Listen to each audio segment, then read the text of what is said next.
هالاند يستعد لتحطيم الرقم القياسي لأقل عدد من المباريات يخوضها لاعب ليصل إلى 40 هدفاً بدوري الأبطال.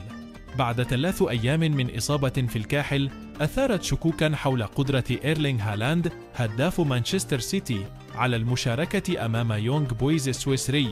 قدم الإعصار النرويجي أداءً رائعاً آخر، وسجل هدفين في الفوز بثلاثية نظيفة بدوري أبطال أوروبا لكرة القدم، مقترباً من تحطيم رقم قياسي آخر.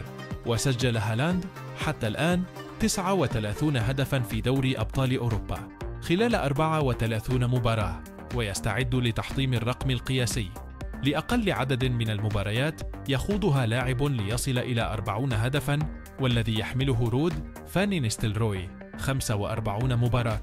وعلى الرغم من أنه كان هدافاً لأوروبا الموسم الماضي، فقد حل هالاند وراء ليونيل ميسي في جائزة الكرة الذهبية لأفضل لاعب. ورداً على سؤال عما إذا كان هذا المهاجم يقدم أداء هذا الموسم يؤهله للحصول على الجائزة العالمية الرفيعة العام المقبل، قال بيب غوارديولا مدرب السيتي: إذا نجح مع زملائه في الفوز بألقاب فستكون هناك فرصة كبيرة لذلك، إذا لم نفعل فلن يفوز بها. وتأهل السيتي حامل اللقب لثم نهائي في دوري الأبطال قبل مباراتين على النهاية، بعد أن ضمن إنهاء دور المجموعات في أول مركزين.